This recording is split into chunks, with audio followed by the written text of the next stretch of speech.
next I'd like to welcome Carol Grunberg from AntFinancial and Zac Chea from Pundi. Carol is the head of Growth, Global and Strategic Partnerships at AntFinancial. She oversees business development and growth initiatives for top partners of AntFinancial's mobile wallets across Asia, and is working to expand Alipay in North America. Zac Chea is the CEO and founder of Pundi, a company that makes cryptocurrency available to everyone by empowering blockchain developers and token holders to buy and sell cryptocurrency services at any physical store around the world. Please welcome them to the stage, and also please welcome back CNBC's Deirdre Bosa to moderate the conversation.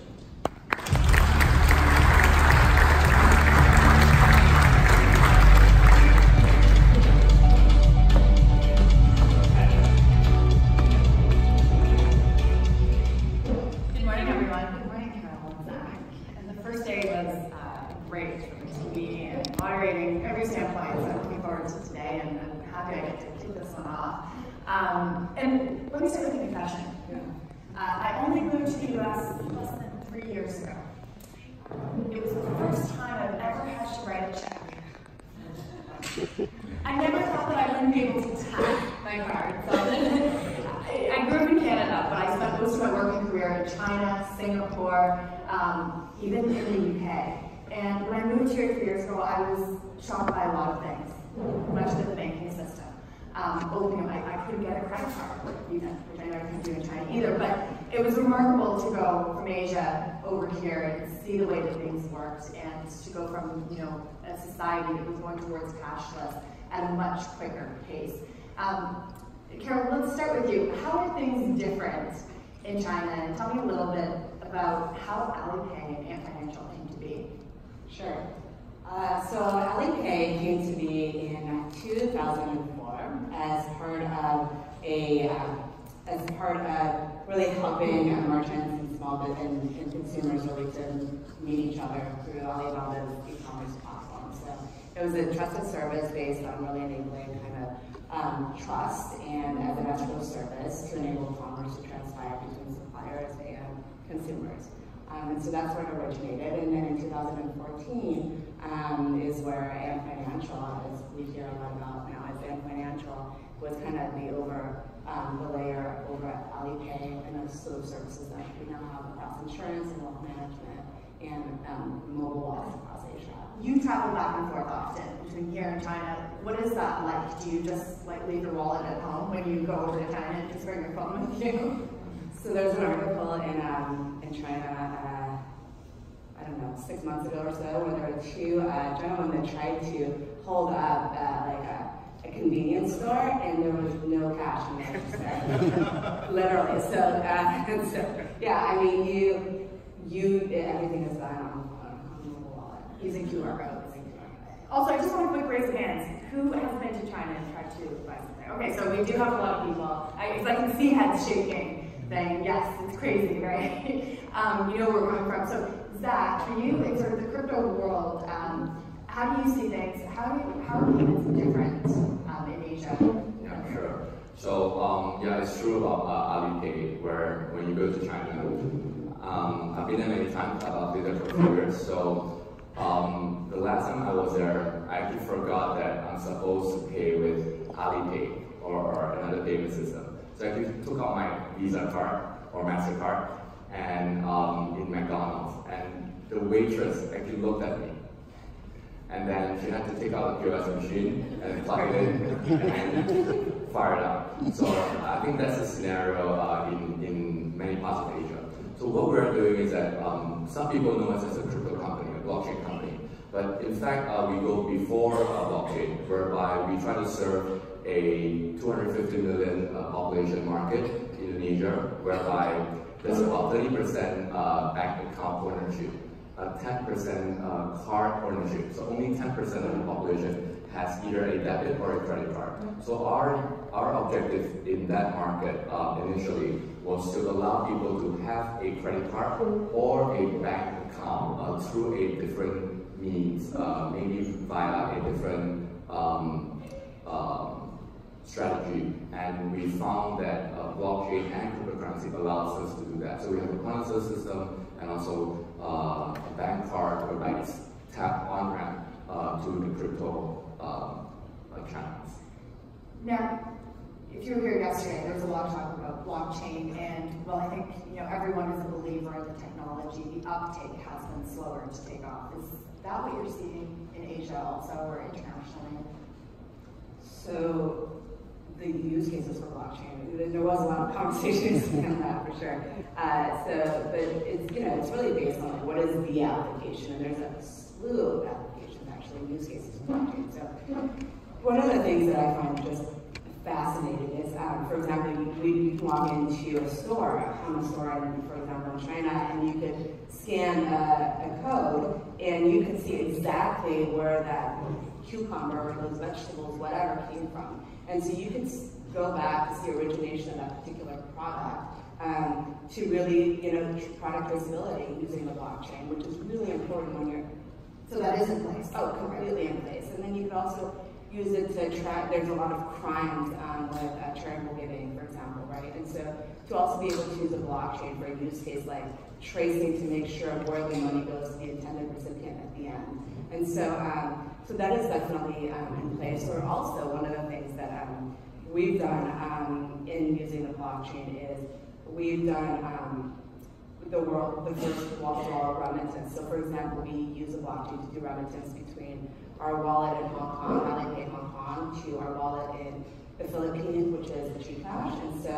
And that's all done on blockchain almost instantly. Is that almost instantly? That's funny. I don't know if anyone remembers yesterday, I can't remember who was saying the fastest way to take cash to a different country is to put it in a suitcase, jump on a plane, and go somewhere. So this is another thing that AntFinancial is already doing. That's right. And we also are now doing it through our wallet in Malaysia, so that's Touch and Go Digital, through our wallet in Pakistan, which is Easy Paysa with Telemart. And so same thing. So that's using the blockchain to do a wallet-to-wallet remittance almost instantly, no cost, or it is instant, no cost. So these are all examples of use cases on the blockchain that are solving a need that is very much in place today. Zac, why aren't we seeing that kind of disruption here yet? What are the obstacles? I think based on my experience, that's an analogy that because about 15 years back, there was a conversation about why US is lagging in the mobile phone uptake. So why aren't US market adopting the mobile phone as fast as the other markets? But then US actually leapfrog, in some ways through the introduction of Apple and iPhone. So the reason, if I may, US leapfrog was because there was no colored phone in the US market. So US consumer actually went straight from a Nokia right to an iPhone. So I think that's exactly the same thing that's happening in many parts of the world, in Asia especially, whereby you see that in certain markets there isn't a very strong banking financial market. So crypto was actually is actually the solution to many of the use cases. So where people have problems getting credit, grading, so then they turn to a different objective. So I think one of the panelists said yesterday that was very interesting was that maybe one of the best ways is to disrupt a market that doesn't have an incumbent. I think that might be why crypto is actually growing strong in places that we are not expecting. So one of the places that we got a lot of interest from is actually Venezuela. So a lot of Venezuelans want to have crypto to hedge against the local currency.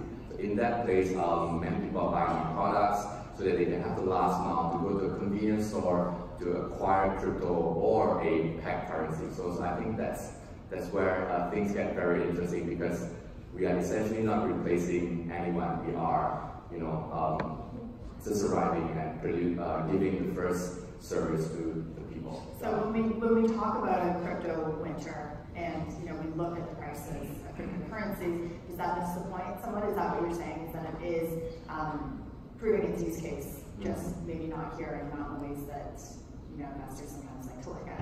Yeah, so I mean, last year there was so much focus on cryptocurrency, the price. Everyone wants to get in. I remember when I was in Davos the year before, so the whole focus was on cryptocurrency. If someone finds out that you are working in a cryptocurrency company, then they were like, oh, tell me more about it. But it's exactly different today. So I think because the growth of the cryptocurrency cryptocurrency price has been so evident, and some guys are trying to go into the IPO financial market, some are raising money through pure ICO. So I think that it was a roller coaster ride. So I think the real focus is for companies that can do distribution and companies that can tap into traditional businesses or big companies that we can work together with. I think that is like the focus is a really use case and distribution. Right, and I know you guys are working with governments too, which is really an interesting side of it. Now I want to ask both of you, going away from QR codes, and that's certainly part of it, what is the future of payments? You see it all the time, probably more clearly than we do from the US, because they're in these almost cashless societies. What does it look like 5 years from now? Are we paying with QR codes, or are you just sort of walking through? I think Ajay from MasterCard was describing a scenario where you just get in your car and the payment happens completely, visibly, seamlessly. So I think it's different. It's certainly different parts of the world. It's not going. I don't think it's going to be consistent. In 5 years across different geographies for sure, based on the sophistication of different payment systems in different regions and the adoption of technology clearly. However, I do believe, based on what is happening today, that things are going to be more seamless, right? So checkout is certainly, whether it's going to be based on yourself, on your checking out through your person, or it's on your phone. But certainly what we do see happening is everything is getting consolidated, right? And so it is getting very much customized to the unique individual, right? So things are happening where AI is really coming in the sense that as things get consolidated, where consumers where more and more partnerships get linked together, from payment partnerships get linked together, so as a consumer starts to be able to check out more and more through apps being connected to each other, that companies are able to basically leverage that to work together to be able to provide you things that are more important to you versus to Zac versus to me, to be able to give you more customized offerings or promotions or whatever you need. So in other words, things are going to become very customized to the individual, and then the checkout is going to continue to be done in the back end, via through a phone or through something that's on your person. Something else that you wear. Is it going to be a phone, or do you think it's going to be something even more accessible? Is that just as convenient king here? Again, I don't know if pay by face or pay by biometrics or pay by phone is going to, in 5 years, going to really be across all regions. But certainly in some it will be, I think so for sure. Zac, what are your thoughts? I think, now relational database is everywhere, right? So people don't talk about relational database because it's everywhere. So I think just like in the China market or Korea, Japan market, you don't really talk about whether mobile payment is there because it's already there. So it's like a subconscious mind thing. So when I'm in China, I don't bring my wallet. I cannot not bring my mobile phone. Not having my mobile phone for 5 minutes is actually like a pain, because you pay your car part using mobile phone, everything. So I left China, I worked in China for a couple of years, so I left China 2 years ago, and I went back last month, and there was something that struck me. It was like the future. So I was coming through the airport, going through the escalator, and there was this guy taking a photo of the car park, trying to pay his car park using Alipay or WeChat Pay, and another guy trying to book his Didi, Uber on the mobile phone. So everyone is really using mobile phone. So I think that is kind of like future dawning, and I think it might take a different form factor. It might take the form factor of a mobile phone. It might take the form factor of a glasses. It might be using blockchain in the back end. I do believe that many things will become tokenized, and it will be led by the big companies. The big companies are secretly doing a lot of tokenization, blockchain stuff that they're not publicizing. So I think big companies here or big companies in Asia? I think big companies at both sides. Yeah. Well, let's talk about that. Big tech in China. let's say, versus big tech here, you look at an application like Weixin or WeChat, right? And you can do virtually everything on it. You can book your doctor's appointments, you can do your grocery shopping book, you can go on Tinder, whatever it is that you want to do is accessible there. Why do you think that the tech giants here haven't gotten into payments in a much bigger way? And on that note too, how did you view the Apple Goldman Sachs credit card announcement? It just seems so, what's the word, the polite way of putting it, maybe early on compared to what the tech companies are already doing in China. So in regards to a lifestyle app, you're right. So Alipay does enable you to pretty much spend 24 hours in the app, right? So movie tickets and transportation booking, or train or flights, your Didi, as Doug mentioned, food delivery, checking your wealth management, right, everything. And so, yeah, it is definitely a lifestyle app that you can do everything in, and payments are attached. Prior to Ant, I was at Google, and at Google we were really focusing on trying to kind of crack this as well, right? Figure out how do you get more, how do you integrate more services into checkout, right, into payments. But again, the system is so different. There are a lot of partnerships need to take place for this to happen, right? You need to connect with the entire ecosystem to really be able to connect all these various use cases. In the US. In the US, absolutely. And so that's transpired in Asia, right? There are a lot of, there are a lot of partnerships that transpire in order to have all these use cases come together. And so there's a lot of collaboration that needs to take place to foster that. And so that's necessary in order to provide this kind of convenience and simplicity to consumers. I don't think we're there yet, or I know we're not there yet in the US. Is that to the detriment of technology companies or the consumer, more importantly? And there's obviously different philosophies when it comes to data privacy here in the US. You can imagine if Facebook wanted to handle all of your bank data and book your Ubers and do everything for you, right? So is that holding the US back in some ways in terms of moving towards a cashless society? No, so that, I mean, ensuring privacy and that's all that is consistent. You can still do all that without and still collaborate and enable very strong use cases.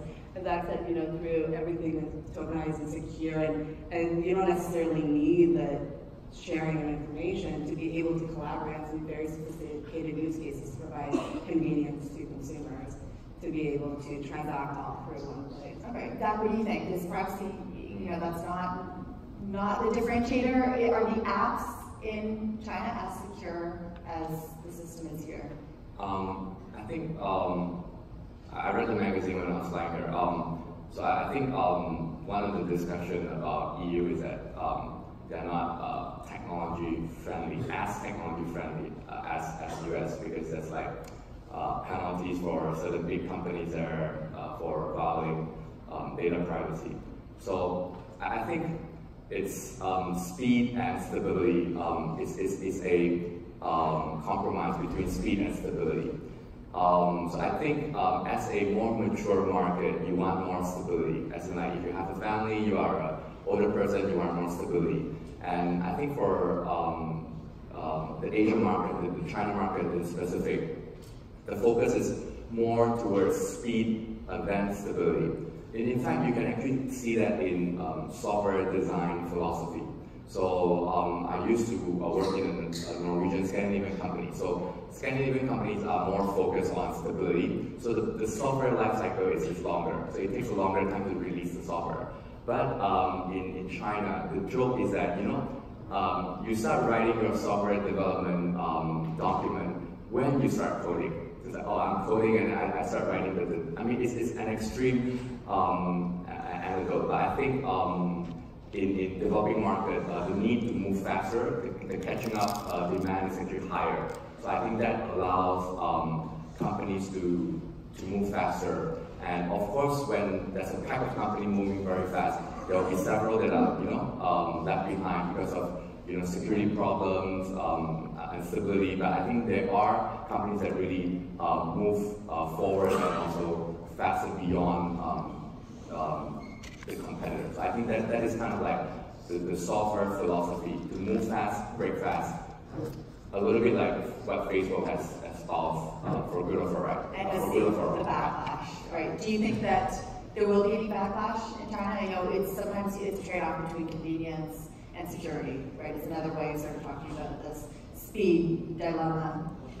Is there any indication that maybe Chinese consumers or Southeast Asian consumers have given away too much of their data?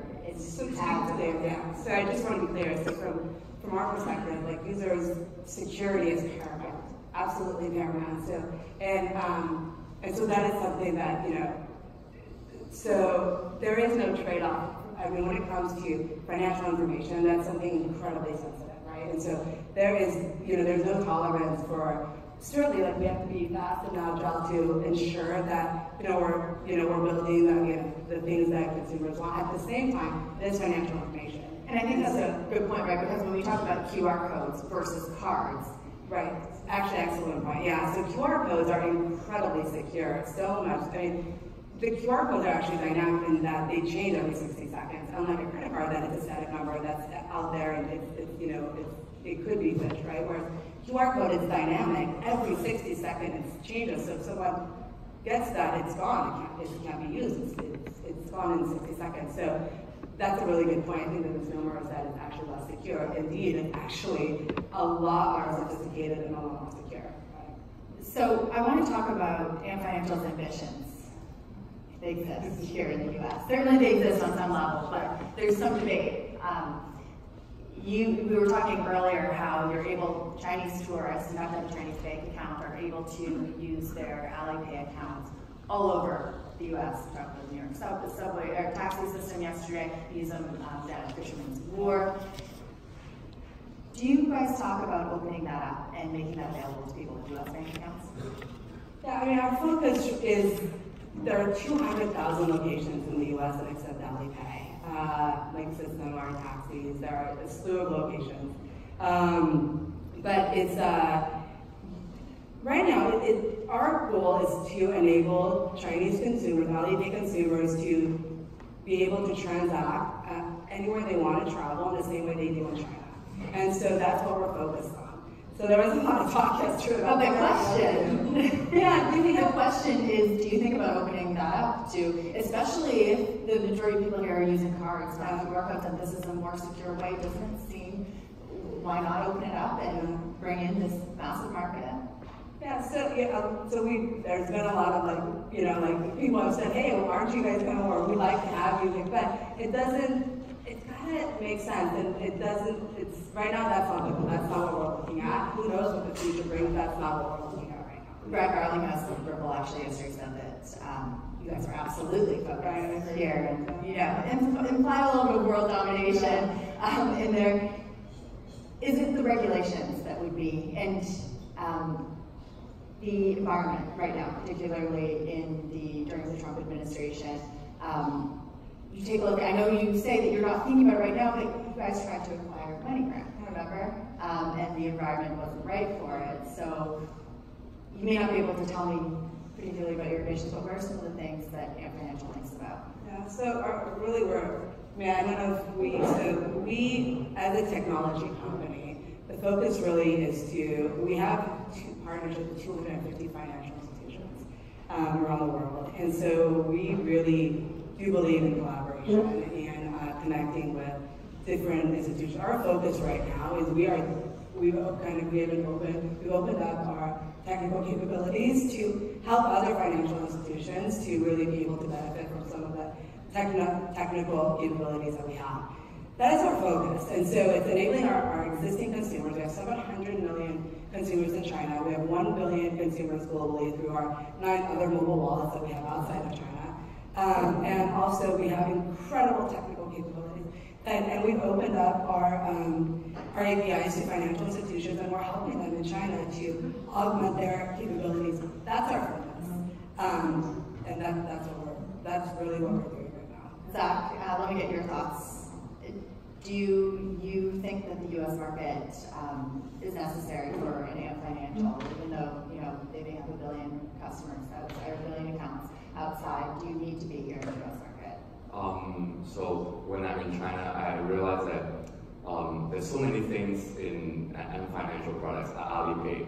I mean, sometimes we forget that it has evolved beyond a payment. The payment is just means to pay. It's the credit. I remember when there was a blackout because I didn't pay my electric bills in Beijing, so I just used Alipay to immediately pay, and 5 minutes later, the electricity came back. So I think there are a lot of convenience that Alipay and AntFinancial brings, and also to sort of like challenge or remind the incumbent here that there are good services that is coming from different parts of the world that we can each learn from each other. Yeah. Do you think that the traditional payments companies have their eye on you guys on AntFinancial and some of the, your company as well, Zach, what you're doing in Asia? There was a discussion yesterday with Tinsong and Ajay, and they sort of brushed off the AntFinancial thread a little bit, but how closely do you think they're actually watching, especially when you give us all these examples of how quickly and securely things happen? So, I mean, again, as a reminder, we partner here with, we have partnerships with First Data, we have partnerships with Fairphone and Geneco, with, several partners across the ecosystem. So these are just a few that we've made, a few here in the US. We have partnerships with Chase, but across the ecosystem, and across the world, we do partner with, prominent and important players across the globe. And so, but like as Zach was alluding to, there are a slew of different things that need to come together to make sense to provide to consumers. And again, it's enabling the consumers to be able to, our consumers in China to be able to transact where they go is really the focus. I mean, I truly can express that, and that is, again, we see more and more of our consumers that are traveling abroad every year. And so right now, it's like really we want to enable them to be able to transact using Alipay. And that is just, right now, because the form factor is QR code, and that is not, it's mostly, NFC, when there is NFC and the EMV is available, it's mostly card. There's still a long way to go to be able to get, QR code needs to be enabled. And so, I'm even thought about what are we going to do next? No. Focus is let's just get Alipay accepted so that our consumers that are traveling, we could service them wherever they want to be serviced. Have you had challenges on the infrastructure side when you're making all these places available to Alipay users? And that's why we partner with folks like Clover, like Coin, like Geneco, like Fairphone, et cetera, and acquirers and so forth to help us. Because the form factor, it is different. It's a QR instead of, right, a different form factor not usually used in the US or Europe. And so now more and more companies are actually, QR code is just native, right, in a lot of ways. Outside of Starbucks, I think that was one of the only places where QR code was really existed in an emerging innovation. Other than Starbucks, I think there was no other. So it's something that we've been working on, certainly. Yeah, we've been talking about, the US heading towards becoming more cashless. It's been slow. Is there a tipping point? Is the Apple Wallet? What is it? When do you guys see that being? Zach, can start with you. So I think the tipping point will be when a big company, big company starts, I don't know if forcing is the right word, encouraging the consumer to use cashless payment system. So if that big company starts doing it, another big company says, hey, I need to be in the game as well, so that the other big company is also coming in. So I think that is the tipping point, as we have saw in China, as we are seeing now in Indonesia. So Indonesia is now going through a tipping point at this very moment. So I was there like 2 weeks ago, and the other trip was like a month ago. So in that short span of 1 month, when you're in Jakarta, you actually see several. In fact, I think one is AntFinancial subsidiary doing like 30% discount, 20% discount, which means that if you buy your McDonald's meal, you get straight off 20% discount using this payment system, but you get 30% off using that payment system. So when the war starts, I think that's tipping Did point. that just kick off with Apple? Because Apple is so big, I know that companies like Square have been doing this already, but you know, the new Apple Card, you get I think 3% back on Apple products, 2% back. And I know it exists out there in different forms, but packaged together. Do you think that could be? Yeah, I think that surely is the big push. Yeah, I know we're out of time, but I just wanted to ask because it's top of mind for me and for the network right now. We're up to our knees in IPO coverage. And AntFinancial used to be a name we talked about often, and I think those plans got pushed back, but not necessarily. I know you can't say anything about whether you guys are looking at it, but how closely are you watching what's going on right now? These massive tech companies that have been private for so long, finally tapping the markets, and tomorrow with Lyft, we'll get a really good indication of what investors think. So, how are you looking at it? It's exciting, and yeah, it's really exciting to sit down with Lyft. So, yeah, we're happy for them. It's great. So, yeah, we don't have like a timeline on anything on ours, but yeah, no, I think certainly it's just an exciting time right now overall. Zach, what do you think about IPOs, especially there's in Hong Kong just this week, right? Not a great story. What's the company called? A crypto company that pulled its IPO at the last minute. How does that make you think of your business and your eventual goals? So yeah, I think you're talking about, I guess it's big name, so they just pulled out. So I think it really falls back to two things for us, or in fact, many crypto companies. One is getting the distribution.